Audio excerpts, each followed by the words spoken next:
네, 이재현의 뉴스 정면 승부 4부 월요일에는 법전을 둔 셜록 시간입니다. 함께해 주실 박상규 셜록 기자 나오셨습니다. 안녕하세요. 예, 안녕하세요. 네, 신민영 변호사 함께합니다. 안녕하세요. 네, 반갑습니다. 네.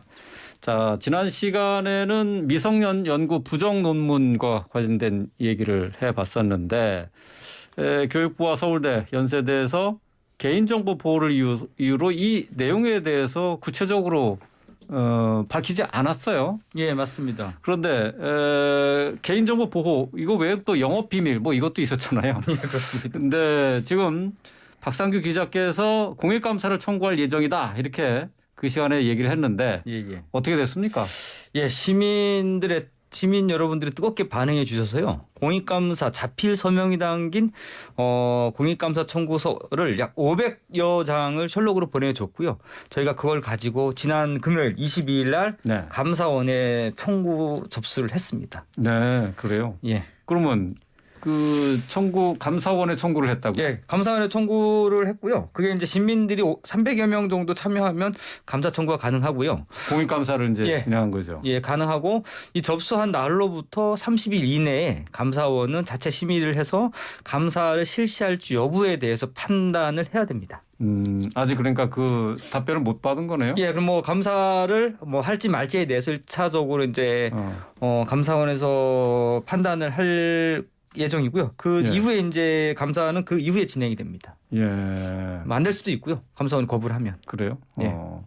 근데 오늘 교육부가 의대 편입과 관련한 미성년 논문 공조자 전수조사 계획이 없다 이렇게 밝혔어요? 예, 그러니까 뭐 대학 미성년 논문에 대해서 전수조사한 거는 오늘 발표를 했죠. 뭐 한 1,033건이 발견이 됐고 네. 그중에 96건이 부당하게 이름이 등재된 건이라고 발표를 했는데 근데 문제는 이제 정호영 보건복지부 장관 후보자 아들 자녀들이 네. 의대 부정 편입 의혹을 받고 있지 않습니까? 예. 거기에 대해서는 또 이상하게 또 앞으로 조사할 계획이 없다라고 밝혔죠. 그 이유는 아직 뭐 구체적인 사실관계가 확인되지 않았다라는 그런 이유를 들어서 자체적으로 지금 아무 근거 없이 시작하기에는 무리가 있다라는 건데 네. 저희 셜록이 보도한 것도 있기 때문에 이것도 아마 곧 교육부가 의대 편입도 전수조사를 해야 될 것 같습니다. 예. 저희가 이미 제보를 많이 받은 것도 있고요. 아, 그래요? 예. 자, 공익감사 청구를 박 기자가 감사원에 청구를 했는데 이제 이게 그 공익감사 청구를 일반 국민 시민들을 동원을 해서 같이 하는 거죠? 예, 그렇죠. 시민들의 동의를 받아야지만요. 그러니까는 감사원이 이제 그 주로 하는 일이 공적이익 기관에 대한 감사를 주로 하는데 네. 시민들과의 의사가 약간 의지와 다를 수가 있잖아요. 시민들이 감사해주길 바라고 뭔가 위법한 상황이 있는 것 같고 그리고 공적인 자기 책임을 다 나는 것 같다. 정부기관이. 그럴 때 우리가 시민들이 300여 명의 뜻을 모아서 감사 청구해 주세요. 라면 기본적인 감사 청구 요건이 되는 거죠. 그것은 아마 예. 우리 신민영 변호사님이 가장 또 전문가가 아니실까. 그러니까 공익감사 청구하는데 조건이 따로 있는 거죠? 네, 맞습니다. 뭐 일단은 일반 국민들도 감사를 청구할 수 있는 길이 열려 있는데요.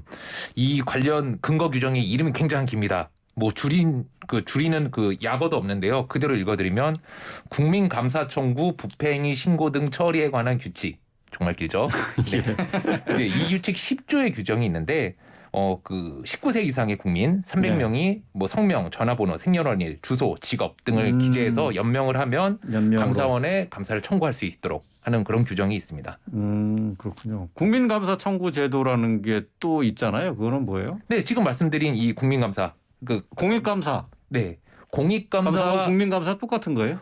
조금 다르긴 합니다. 예. 공익감사 같은 경우는 뭐 300명 이상 상시 회원을 갖추고 있는 시민단체라든지 아니면 지방자치단체라든지 좀 이렇게 할 수 있는 범위가 좀 더 넓긴 한데 지금 뭐 박상규 기자가 진행하고 계신 거는 감사라 그래서 국민감사 청구 부패행위 신고 등에 관한데 국민감사하고 네, 다른 근거 규정에 의해서 진행하는 걸로 알고 있습니다.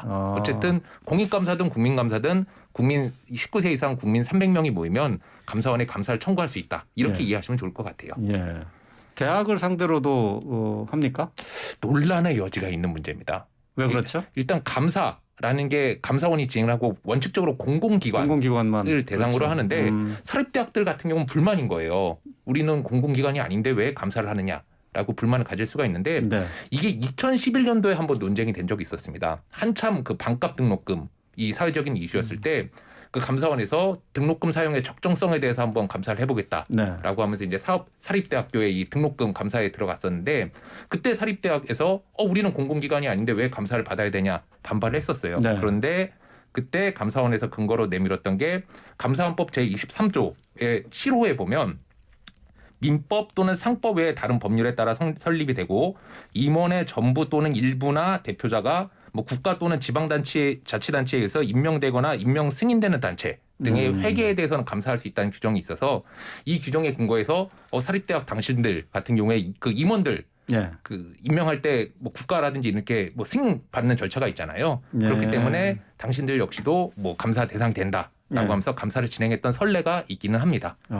임원 그러니까 뭐 이사라든가 이런 건 이제 교육부에서 인증을 받아야 되나요? 맞습니다. 허가를 받아야 되는. 네, 뭐 부분인가요? 임의로 이사회를 통해서 일단은 선정은 하지만 거기서 결정되는 게 아니라 어쨌든 교육부라든지 아니면 지방자치단체의 승인을 받아서 진행을 하게끔 돼 있습니다. 그래서 그 규정으로 감사는 가능하다. 네, 그렇습니다. 예. 일단 선례는 있습니다. 선례는 있다. 네. 그렇지만 역시 계속 논란은 되고 있는 거다. 뭐 맞습니다. 뭐 규정에 좀 규정을 파고들자면 금방 말씀드린 규정 같은 경우는 회계에 대해서만 회계. 네.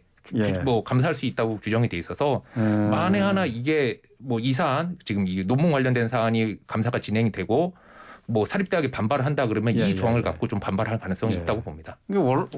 원래는 그게 이제 사실은 그 정부에 재정이 투입이 되는 기관 같은 경우는 감사를 받아야 되잖아요. 네, 감사를 받을 맞습니다. 수 있는 거잖아요. 네, 예. 그런 근거로 한다는 얘기네 결국은. 뭐 감사원은 그 근거에 따라서 이제 감사를 실시를 했었는데요. 예. 사립대학 같은 경우는 그럼 회계만 감사를 그러니까, 해야 되지 회계. 왜 다른 사항까지 감사를 하냐라고 좀 반발할 수 있고 당시에도 2011년 당시에도 문제가 됐던 걸로 기억을 하고 있습니다. 그렇군요. 예.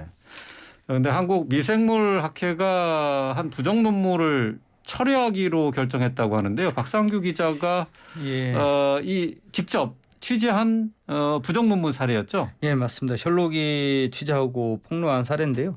그 서울대학교 농생명과학대학교 일명 A 교수가 자신의 딸을 고교생 딸을 동료 교수한테 부탁해서 이름을 넣었죠. 그러니까 네. 정작 자기는 이름이 없고 동료 교수만 불이익을 받게 생긴 거죠 지금. 네. 논문이 철회됨으로써. 예. 자, 근데 이 해당 교수는 그 논문에 이름이 없다는 이유로 별다른 제재를 받지 않았고 그 말씀하신 맞습니다. 것처럼 예. 여전히 해당 학교의 당연직 이사라고 하는데 말이죠. 자, 신민영 변호사, 이 법적으로 문제는 없는 겁니까?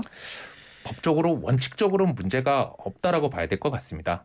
그러니까 그래요? 학회라는 게 어찌됐든 사적 모임이거든요.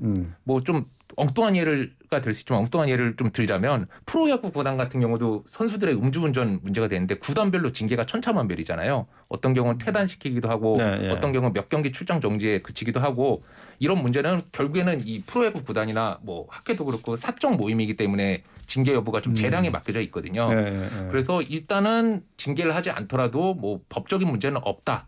라고 할 수 있습니다. 하지만 제가 오늘 오기 전에 그 한국미생물학회 내부 규정을 좀 살펴보고 왔는데 그 연구윤리 규정 제3조 제4호에 보면 부당한 논문 저자의 표시 행위에 대해서는 뭐 윤리 규정에 어긋나고 징계할 수 있다는 내부 규정이 있긴 합니다. 하지만 말씀드렸듯이 이걸 갖고 징계를 하느냐 마느냐는 원칙적으로 학회 내부에 좀 재량이 맡겨져 있다.